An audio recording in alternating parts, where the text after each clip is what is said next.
Bonjour à tous, ici le Kaz, extrêmement heureux de vous retrouver pour un nouveau format, un nouveau concept pour la loupe du TCG.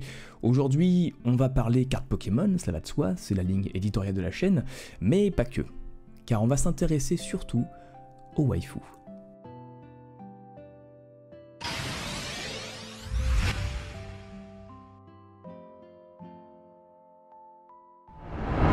S'il y a un phénomène directement exporté de la culture japonaise et des mangas qui a su traverser les océans, c'est tout l'intérêt porté aux waifus.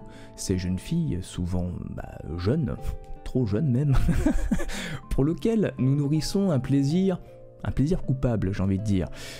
Celui de les trouver charmantes, touchantes, attrayantes, alors même dans certains cas extrêmes, à leur vouer un véritable culte, jusqu'à se les approprier pour les porter, les hisser au rang d'icône.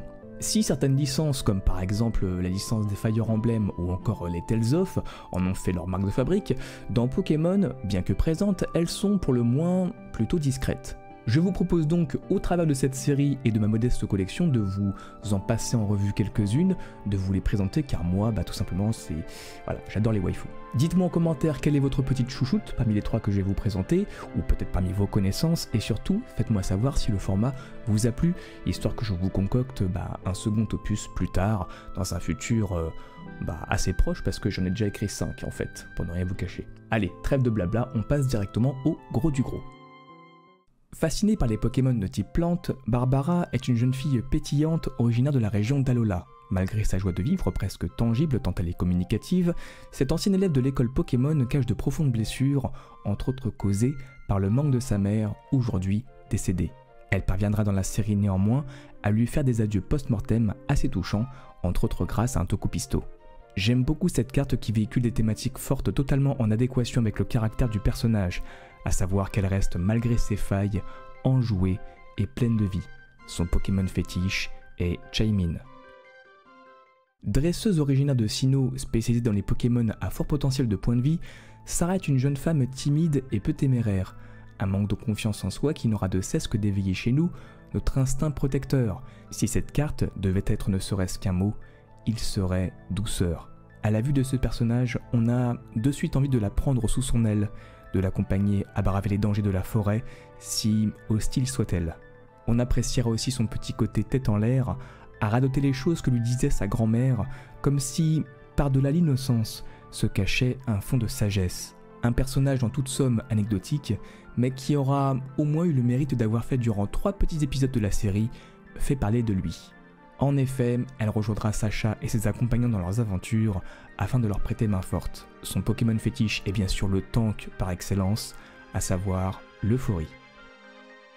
On arrive, j'ai envie de dire, au Graal de cette vidéo, la carte la plus chère de ma collection pour un condensé de kawaii-tude haut en couleur.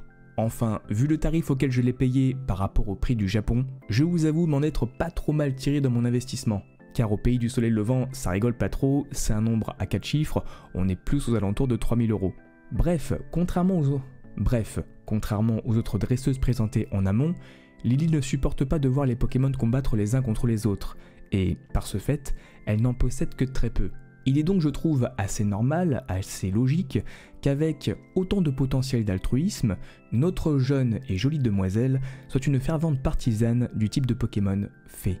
Elle est par analogie à ce dernier l'innocence et la gentillesse incarnée, et c'est grâce à ce trait de caractère qu'elle se liera d'amitié avec Solgaleo et Lunala, les 2 emblèmes de Soleil et Lune. Belle performance. Cette carte est absolument magnifique, les reflets arc-en-ciel sont juste à tomber par terre, je vous laisse profiter de quelques visuels, c'est vraiment très sympa. Un immense merci pour votre écoute, j'espère que cette vidéo vous aura fait passer du bon temps. Si vous voulez un autre épisode, commentaire. Si vous avez une requête, commentaire. Une question, commentaire. Un avis à partager, commentaire. Comme je vous le disais en introduction, 5 épisodes sont prévus sur ce format. En effet, je possède actuellement pas moins de 15 cartes dans lesquelles sont représentées des waifus. Bref, voilà au programme des analyses, des présentations, de la pertinence, des métaphores, des phrases à rallonge, des ouvertures, en somme que du made in moi. Voilà. Alors abonnez-vous. Et merci. Et révérence.